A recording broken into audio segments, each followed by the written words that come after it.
Bonsoir amis youtubeurs, alors dans cette vidéo on va parler de NetBSD 11 qui est la dernière version de ce système sorti le 30 juillet 2026. NetBSD est un Unix de type BSD qui se basait à l'origine sur 386 BSD avec des parties de 4.3 BSD Net 2, mais depuis NetBSD 1.0, NetBSD se base sur 4.4 BSD et a également conservé certains apports de 386 BSD. NetBSD est de loin le système BSD le plus portable, c'est-à-dire compatible avec le plus grand nombre de plateformes matérielles et d'architectures de processeurs différentes. Mais par contre, cela ne signifie pas pour autant que le matériel tel que les cartes Wi-Fi seront mieux reconnus sous NetBSD, mais que NetBSD peut être installé sur quasiment n'importe quel ordinateur, on va dire au sens large. Par exemple, vous pouvez installer NetBSD sur un antique VAX de la défunte entreprise DEC, ordinateur qui a d'ailleurs servi comme base au développement des premières versions d'Unix, ainsi que le PDP-11 de la même entreprise, mais qui ne fait toutefois pas partie en fait des ordinateurs compatibles avec NetBSD. Il est à mentionner que NetBSD a une excellente rétrocompatibilité. Ce système peut exécuter des applications des années 90, donc c'est vous dire.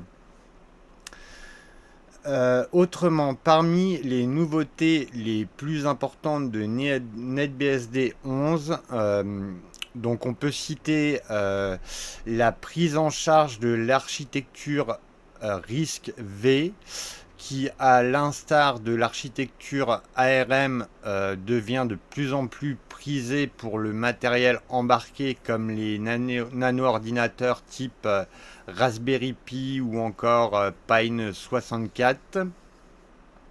Concernant RISC-V, il y a notamment les plateformes Vision 5.2, le SBC Pine 64 Star 64, l'émulateur QEMU ou encore différents SOC Star 5, JH7110 ou encore le SOC Allwinner D1.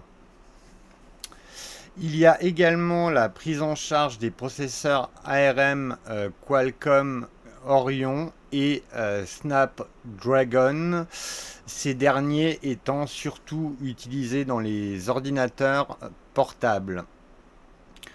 On peut également noter une amélioration de la compatibilité avec le Raspberry Pi 5, également la Nintendo Wii, des périphériques audio USB de classe 2 ou encore des vieux Mac PowerBook 100, car NetBSD prend également de vieux matériel en charge. La libc a été grandement améliorée pour prendre en charge de nouvelles normes telles que POSIX.1 2024 ou encore la norme C23 propre au langage de programmation C qui succède à la norme C17. Le noyau de NetBSD 11 a subi de nombreuses améliorations. La compatibilité avec Linux a été grandement améliorée. Cette couche de compatibilité sous forme d'un module, en gros, se nomme tout simplement Compat Linux. Elle ajoute un nombre considérable d'appels système récents, ce qui rend l'exécution de binaire Linux beaucoup plus aisée, aussi bien de manière qualitative que quantitative, et cela bien évidemment sans nécessité de recompilation. Il y a également l'introduction du noyau micro-VM pour une virtualisation, on va dire, ultra légère et rapide.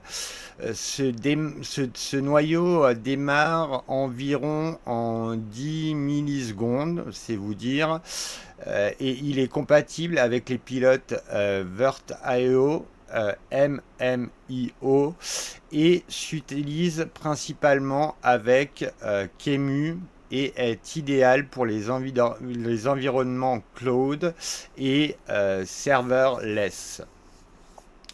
Le pare-feu NPF propre à NetBSD a été grandement renforcé et enrichi. Et il y a également eu tout un tas de corrections et de mises à jour. Par exemple, le système de fichiers ZFS, OpenZFS sous NetBSD et les BSD en général, OpenSSL, SMP et encore bien d'autres composants. Donc voilà. Nous allons maintenant passer au site officiel. Alors, voici donc le site officiel de NetBSD. Donc, comme vous pouvez le constater, il est en anglais, mais bon, ça reste relativement clair. Donc, c'est, comme vous pouvez le voir, www.netbsd.org. De toute manière, je vous mettrai les liens de tous les sites dans la description. Donc, comme vous le voyez, la version 11 donc, est sortie. Et donc, en première proposition, vous avez donc l'architecture AMD 64 qui est donc la plus courante sur PC à l'heure actuelle. Donc, que ce soit sur, par exemple, Intel AMD, Intel ou les processeurs AMD. L'architecture ARM qui est également de plus en plus présente sur Raspberry Pi et bien d'autres ordinateurs, Pine 64, enfin vous voyez tous les détails. Donc i386, c'est donc la version 32 bits des processeurs Intel et AMD et d'autres processeurs encore. Alors MIPS, c'est encore une autre famille de processeurs que certainement peu de personnes connaissent. PowerPC, c'était une architecture entre autres qui était propre à certains Mac de l'époque, mais pas seulement. Et Spark 64, c'est la dernière architecture des stations Sun, donc à l'heure actuelle, qui sont donc oui, des dernières stations Sun. Et il y a une partie Other au niveau des architectures qui vous permet de voir toutes les architectures prises en charge et en sachant qu'à chaque architecture, il y a des plateformes différentes. Donc en gros, vous avez une possibilité avec NetBSD d'installer ce système sur quasiment n'importe quel matériel. C'est vraiment, vraiment très, très impressionnant. Donc, je vais revenir à la page d'accueil.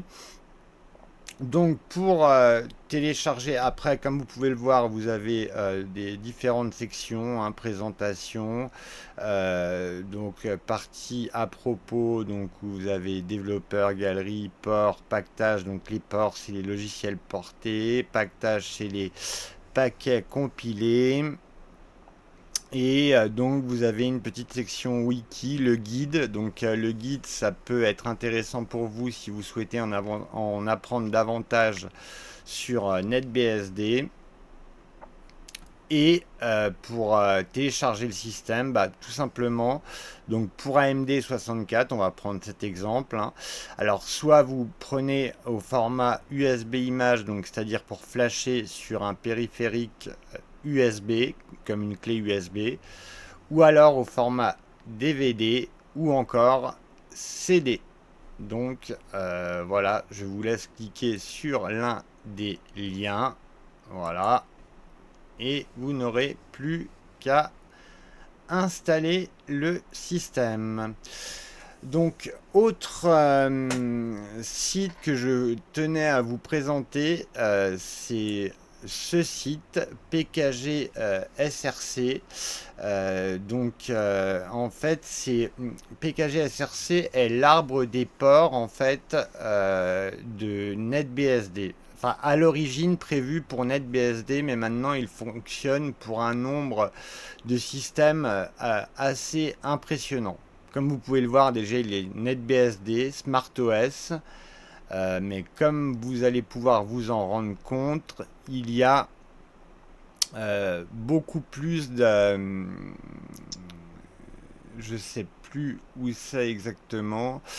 Bah déjà, vous avez Linux qui est pris en charge, macOS, Solaris, SmartOS, Illumos. Donc ça, c'est les distributions des Solaris-like en gros. NetBSD, FreeBSD également est pris en charge. OpenBSD également. Enfin bon, vous avez quasiment la plupart des Unix pour ainsi dire. D'ailleurs, il y avait même une prise en charge de Minix, me semble-t-il. Mais bon, Minix est un projet qui me paraît à l'arrêt, donc voilà, hein. Bah, comme vous pouvez le voir, là, ils en parlent, entreprise de Red Hat également. Enfin, vous voyez, tout un tas de distributions Linux.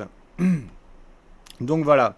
Et sinon, je voulais également vous parler de forums pour NetBSD, car il n'y a pas de forum lié directement au site officiel. Donc, il y a United BSD qui est un forum généraliste sur les systèmes Unix où vous avez une section propre à NetBSD, comme vous pouvez le voir ici.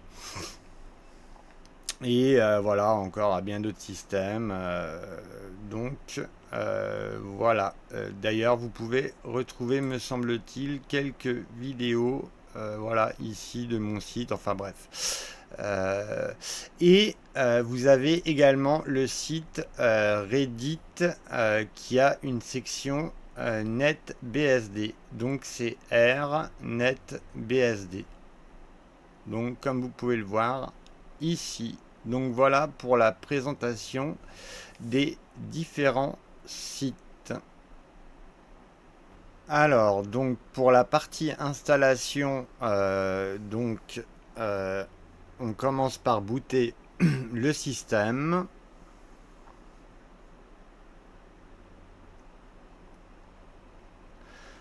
Alors après le boot du CD d'installation, en fait, vous vous retrouvez sur le programme sysinst.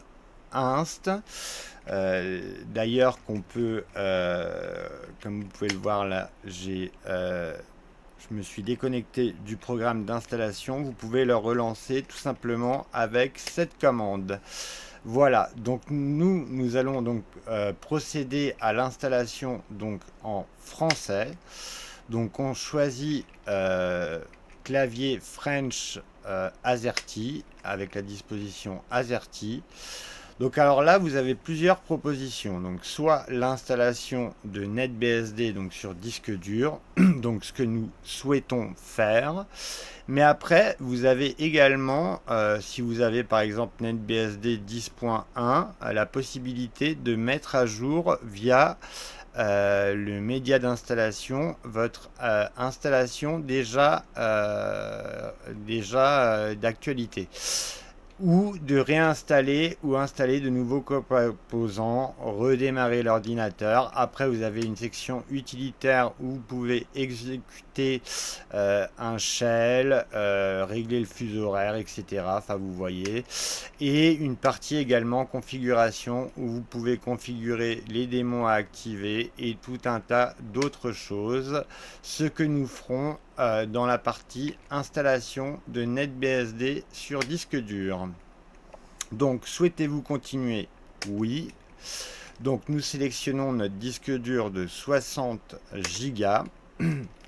Donc, pour la table de partition, on va être dans les tables de partition récentes. Donc, on va sélectionner GPT. Donc, on nous demande si la géométrie est bonne. Nous pouvons mettre que c'est la bonne géométrie. Et là, vous avez plusieurs choix au niveau des partitions. Alors, soit spécifier les tailles des partitions, utiliser le partitionnement par défaut. Donc, en gros, le partitionnement par défaut, ça crée une partition racine et une partition de swap, donc égale à peu près à votre mémoire vive. Ou alors, vous pouvez définir les partitions manuellement. Habituellement, j'utiliserais plutôt utiliser les partitions par défaut, mais je vais vous montrer comment faire manuellement pour que vous puissiez par exemple créer un home pour votre installation. Donc, on ajoute une partition, hop, on sélectionne ce système de fichiers. Donc, on spécifie la taille. Donc, pour notre part, on va mettre 20 gigas. Donc, voilà. Installation, oui, étant donné que ça va être la partition racine. Montage, oui également. Et là, nous mettons donc la racine. Donc, OK.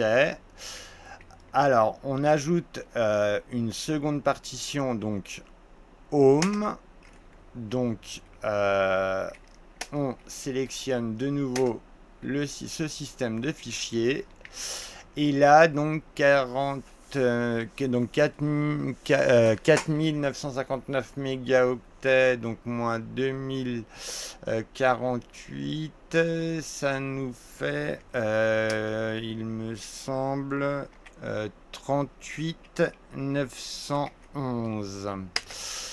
Voilà, donc là, nous ne cliquons pas sur installation, hein, on laisse non. Formatage, oui. Par contre, pour le montage, on met oui.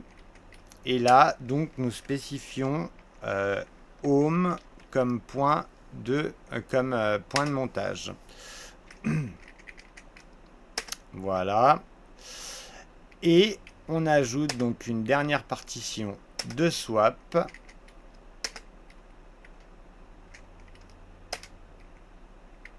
Et on peut valider nos changements. Donc, souhaitez-vous vraiment continuer? Oui. Donc là, ça formate, c'est bon, c'est formaté. Donc là, nous sélectionnons, comme vous pouvez le voir, il y a plusieurs options. Donc nous sélectionnons console du BIOS. Et là, après, vous avez le choix entre une installation complète, donc c'est-à-dire avec X11 et toute sa panoplie, donc gestionnaire de fenêtres inclus. Donc une installation sans X11, donc avec pas mal de sets d'installer, mais beaucoup moins qu'une installation complète.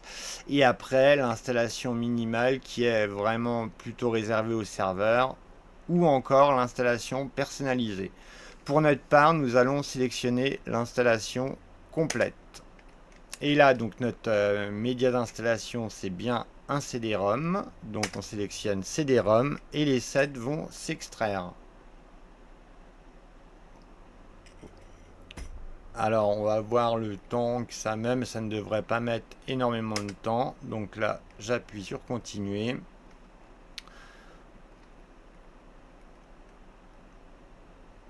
Donc Comb, c'est un set pour la compilation, Game pour le jeu, voilà, Man, les pages de manuel.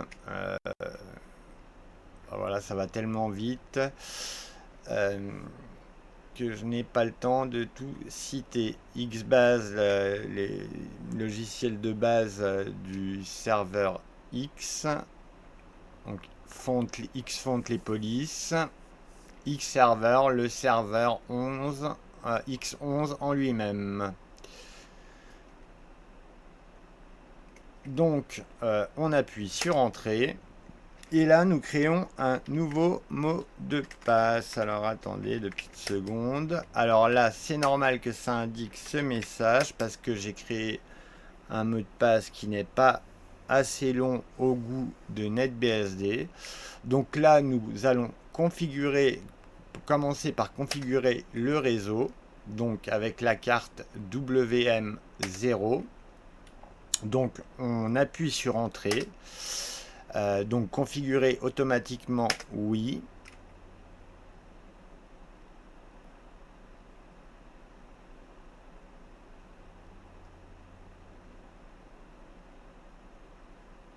Donc vous donnez un nom à l'ordinateur.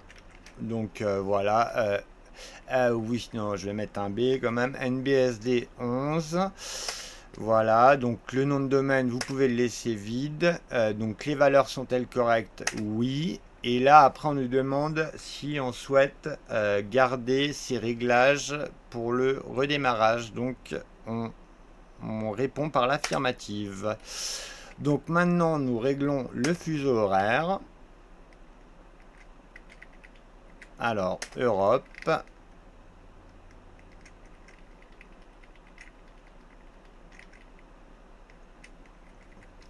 Paris. Et on quitte. Alors là, comme vous allez pouvoir vous en rendre compte, par défaut, dans la distribution de base, vous avez 4 shells. Mais ça, c'est pour le shell root.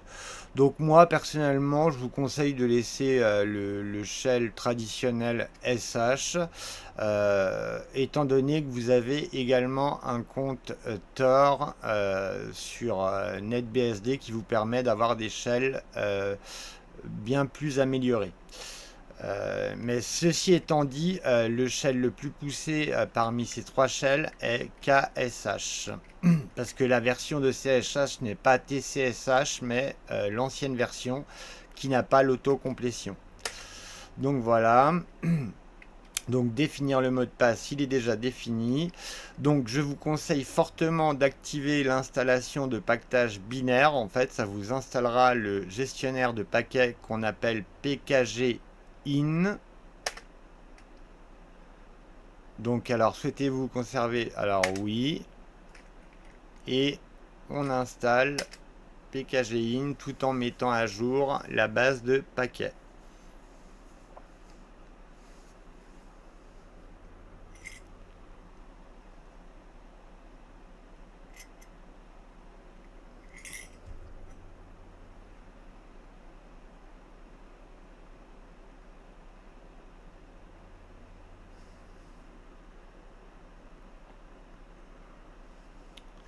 Donc alors on appuie sur la touche entrée pour continuer. Là nous allons donc activer SSHD. Après vous n'êtes pas obligé de le faire, hein, c'est le démon SSH. Donc NTPDET au démarrage, c'est pour avoir l'heure juste au démarrage. Donc personnellement je l'active. Ça c'est lié au DNS, c'est pas indispensable. XDM, c'est un gestionnaire de session, donc au même titre que GDM sous Windows. CGD, c'est c'est un outil cryptographique. Donc LVM, vous connaissez cet outil, c'est pour étendre une partition de disque dur, et RAID frame, comme son nom l'indique, c'est pour le RAID logiciel, donc c'est-à-dire pour dupliquer des disques. Donc pour un poste de travail, vous pouvez maintenant, mais bon, enfin bref, je vais laisser comme ça. Mais pour un poste de travail, je vous le répète, vous pouvez vraiment maintenant, hein. Ajouter un utilisateur, donc je rajoute mon utilisateur.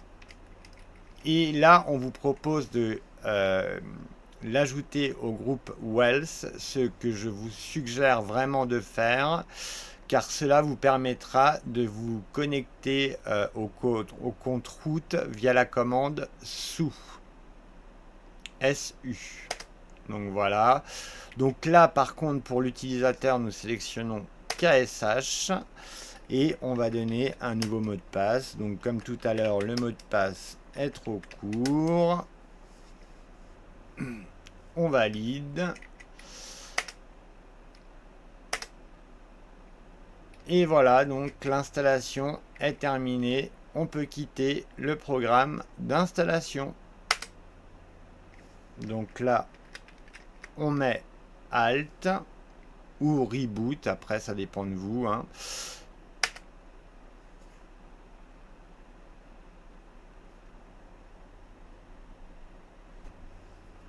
Donc là, vous avez le système qui démarre.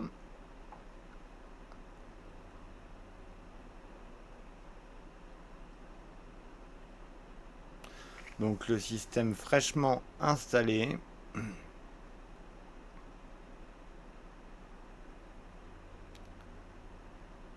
Je n'avais pas vraiment l'intention de vous montrer le système NetBSD à la base, mais on va quand même faire un petit tour au niveau du système rapidement. Donc, on entre notre login. Voilà, donc Beastie, le mot de passe. Alors, comme vous pourrez le constater avec la commande ls par défaut, si on tape la racine, vous n'avez pas de couleur avec le ls installé par défaut sous NetBSD. Mais par contre, vous pouvez tout à fait différencier les répertoires des fichiers et des exécutables avec l'option F, attendez, up de la commande ls. Donc pour modifier pour faire un alias en fait, pour pouvoir avoir directement cette commande, je vais vous montrer comment faire. Donc up, donc on fait un petit écho, on tape alias ls up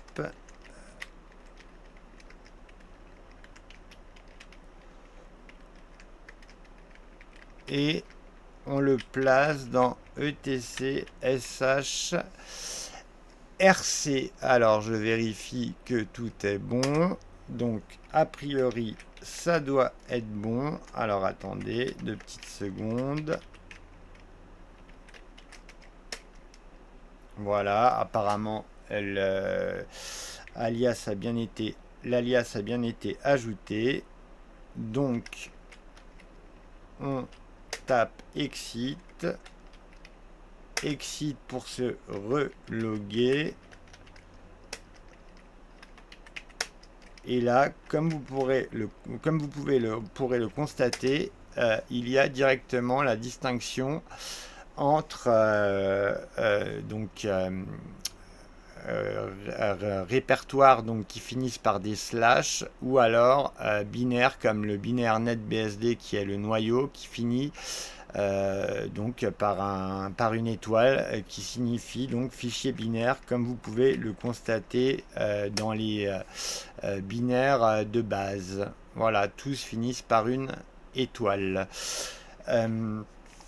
Donc, je voulais vous montrer un le gestionnaire de fenêtres en fait par défaut.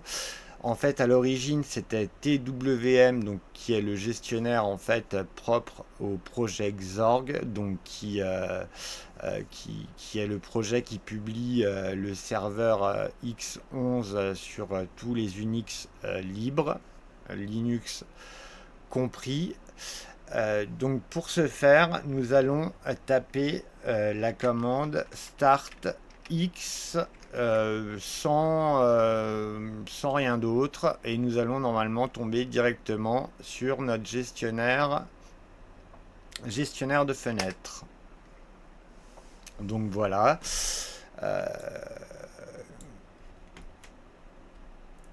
Et là vous pouvez donc agrossir.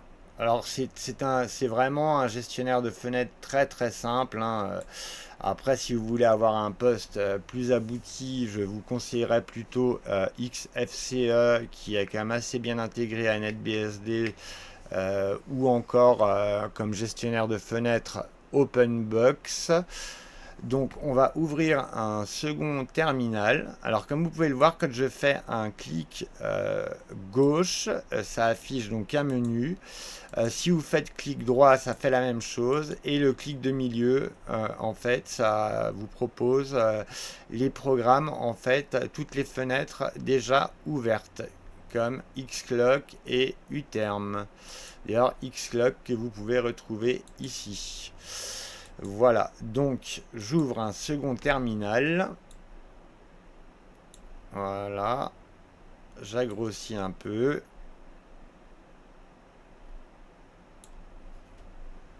Et je vais donc taper la commande sous pour me loguer en route. Alors voilà. Pop. Donc comme vous pouvez le voir, ça a également pris en charge donc la distinction entre répertoire, fichier binaire et autres. Alors là, vous voyez l'arborescence. Par exemple, Rescue, en fait, est un répertoire où vous avez tout un tas de commandes de base. En fait, c'est un peu l'équivalent de BusyBox sous les systèmes BSD. En fait, c'est des binaires qui ne nécessitent pas de dépendance présente dans lib ou usr lib. Donc nous retournons à la racine et donc là ça point CSHRC et point profil, en fait c'est juste des liens physiques vers les fichiers par défaut de configuration des terminaux et autres. Comme vous pouvez le voir, il y a le CSHRC donc pour les shells de type CSH, profil, et donc SHRC pour les shells de type SH. Donc qui prend en compte aussi bien KSH que SH. Donc sinon, je vais quand même vous montrer comment installer des programmes avec donc sous NetBSD. Donc vous tapez pkgin et après vous avez plusieurs options comme vous pouvez le voir ici. Et en fait, soit vous tapez ces options de commande en fait en entier, ou vous pouvez les abréger. Par exemple, list, vous pouvez mettre ls à la place. Donc pour par exemple installer un logiciel, je vais taper pkgin, alors soit install comme ça, ou alors seulement in. Et après, par exemple, je peux taper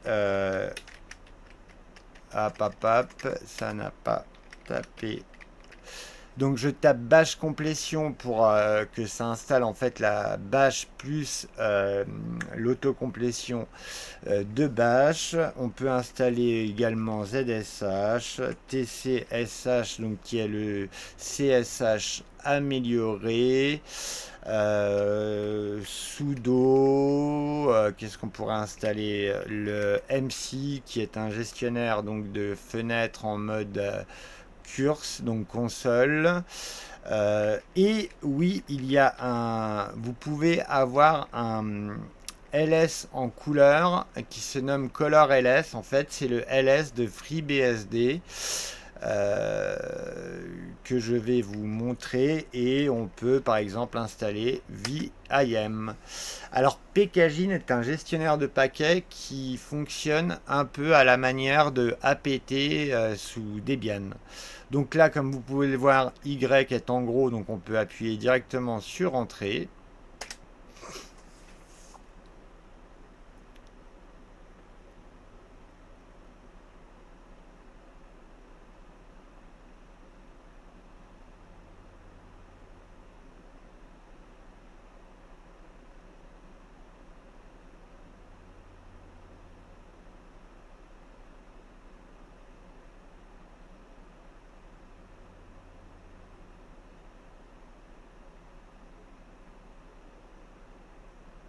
Donc voilà. Donc maintenant, vous avez par exemple VIM d'installer.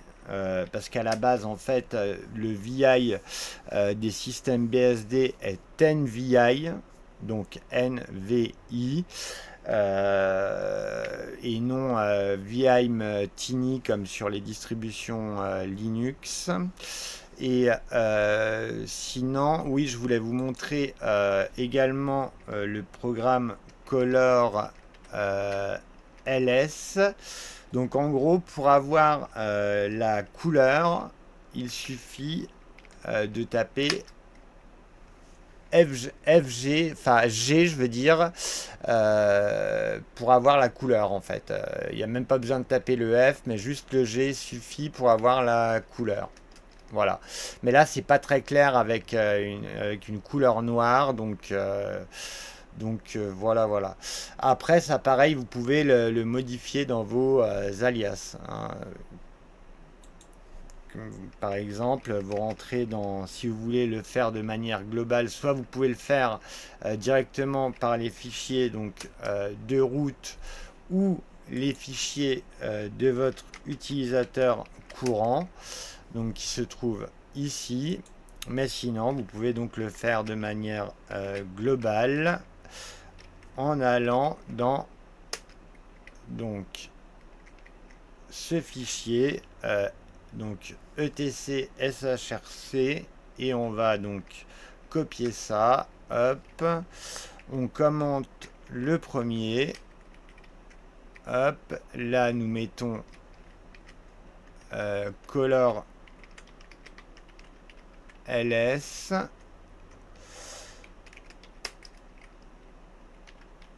et donc je vais fermer tous les terminaux, hop, et comme vous pourrez le constater, c'est maintenant, alors attendez 2 petites secondes, ah je ne sais pas si ça l'a pris en compte,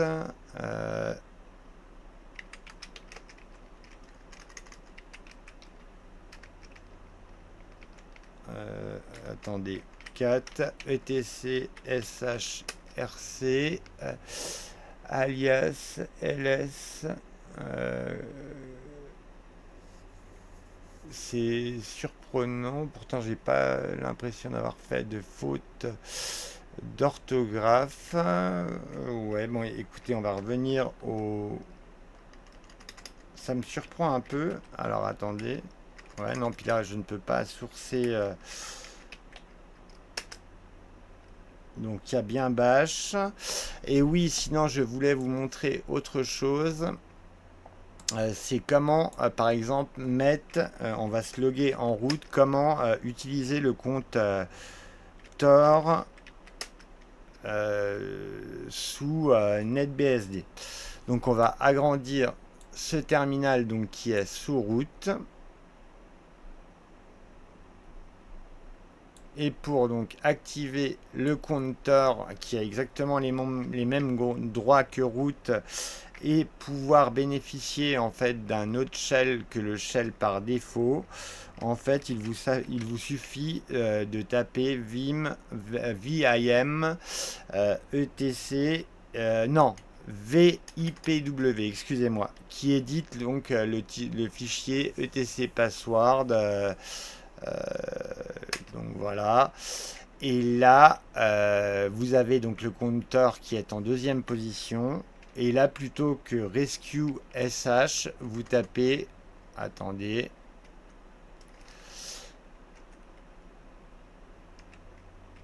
Alors. Voilà. Et on va rentrer donc USR. Alors donc ce n'est pas local les fichiers où les logiciels sont installés, mais dans PKG. Les logiciels via PKG, via le gestionnaire de paquets PKG in. Donc USR PKG bin et bash.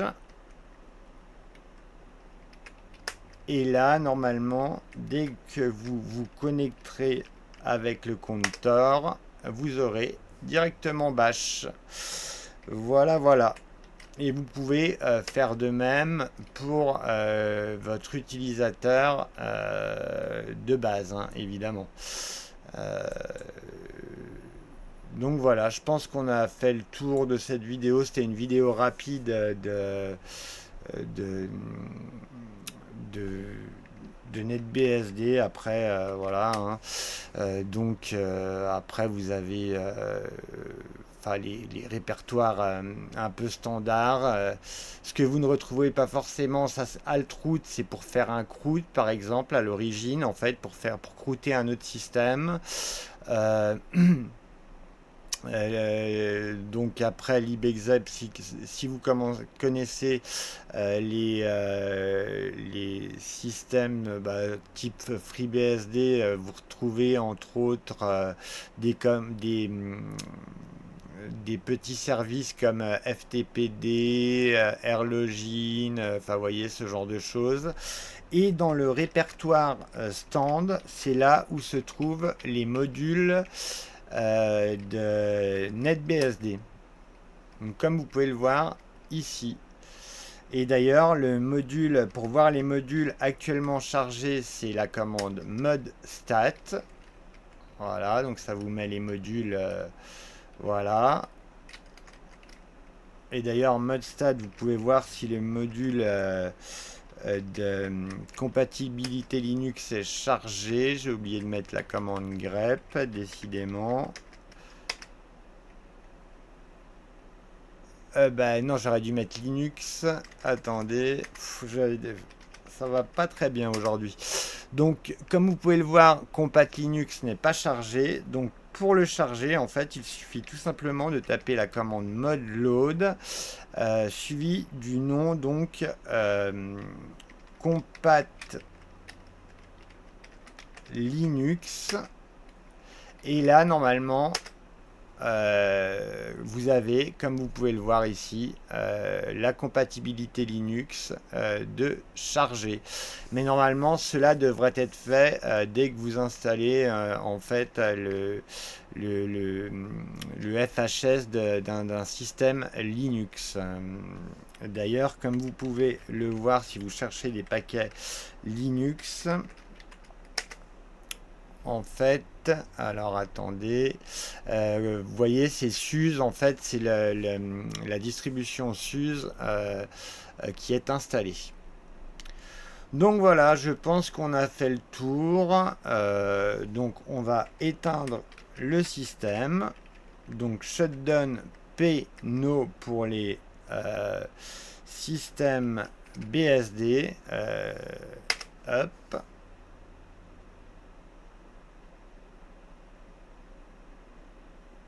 Donc ça met un peu de temps, normal. Il est clair que NetBSD n'est pas un système d'exploitation adapté pour la plupart des gens, mais il peut être très adapté dans certains cas de figure. Par exemple, si vous avez une vieille station de Sun à processeur Spark, enfin même très ancienne, ce sera le seul OS en mesure de la faire revivre.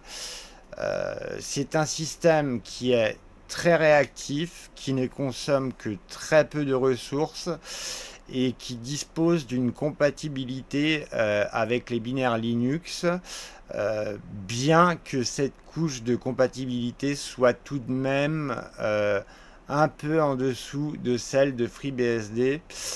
Et il faut reconnaître qu'il n'y a pas énormément de logiciels tiers comparé à d'autres OS de type Unix. Par contre, NetBSD a un code source d'une qualité impressionnante et c'est sans conteste le plus portable, et sa conformité aux normes Unix telles que POSIX est excellente. La collection de logiciels via PKG SRC pour sa qualité de partage est un gros avantage, malgré son nombre plutôt limité d'applications. Comme tous les systèmes d'exploitation BSD, NetBSD est idéal sur serveur et extrêmement stable. Perso, j'ai des serveurs sous NetBSD depuis bien longtemps et je n'ai jamais eu le moindre problème. Au contraire, j'en suis même très satisfait.